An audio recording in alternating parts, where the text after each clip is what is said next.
नमस्कार, आपलं स्वागत आहे प्रतिमाज रेसिपी 24 मध्ये। आज आपण करणार आहे व्हेज कुर्मा भाजी। त्यासाठी मी इथे एका कुकर मध्ये थोडस गाजर घेतला आहे, थोडीशी फरसबी आहे, ओला वाटाणा घेतला आहे, फ्लावर घेतला आहे 1 वाटी आणि बटाटा कापून घेतला आहे। आता या भाज्या थोडस पाणी टाकून आपण कुकरला 1-2 शिट्ट्या करून घेऊया। भाज्या शिजत आहेत तोपर्यंत आपण मसाला बनवून घेऊया। त्यासाठी एक अर्धी वाटी ओलं खोबरं घेतलं आहे, लसूण आणि अद्रक घेतला आहे, 7-8 लसणाच्या पाकळ्या आहेत, थोडीशी कोथिंबीर घेतली आहे। नंतर इथे मी मगज बी घेतलेले आहेत 1 चमचा भरून।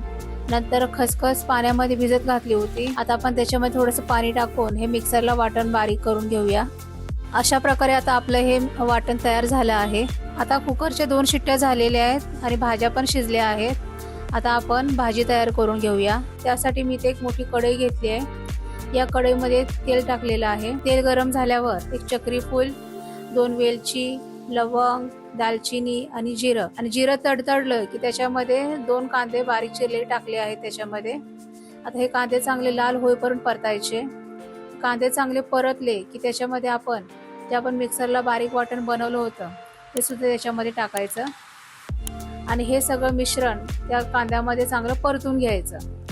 हा मसाला चांगला परतून घ्यायचा। आता हे वाटण चांगलं परतल्यावर त्याच्यामध्ये थोडीशी हळद टाकायची, धने जिऱ्याची पावडर टाकायची, थोडासा गरम मसाला टाकायचा आणि लाल तिखट टाकायचं आणि हे परत सगळे वाटण चांगलं परतून घ्यायचं आणि तेल सुटेपर्यंत या वाटणाला चांगलं तेलामध्ये परतून घ्यायचं। ही ग्रेव्ही करपू नये म्हणून त्याच्यामध्ये थोडंसं पाणी टाकायचं, म्हणजे हा मसाला चांगला त्या पाण्यामध्ये शिजेल।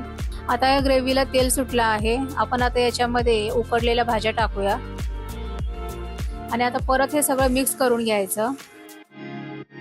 आता या भाज्या या ग्रेव्हीमध्ये चांगल्या मिक्स झालेल्या आहेत। आता आपण त्याच्यामध्ये थोडंसं गरम पाणी टाकूया आणि परत हे सगळ्या भाज्या या पाण्यामध्ये अशा परतून घ्यायच्या, एकजीव करून घ्यायच्या। आता आपण याच्यामध्ये थोडंसं मीठ टाकायचं चवीनुसार आणि परत हे सगळं मिक्स करून 7-8 मिनिटांसाठी आपण याला झाकून ठेवूया। आता 7 ते 8 मिनिट झालेले आहेत। आपण बघूया भाजी कशी शिजले ते। भाजी चांगली तयार झालेली आहे, चांगला कट आलेला आहे। आता आपली ही भाजी तयार झाली आहे। ही रेसिपी जर तुम्हाला आवडली असेल तर या व्हिडिओला लाईक आणि शेअर करा आणि माझ्या चॅनलला सबस्क्राईब करा। धन्यवाद।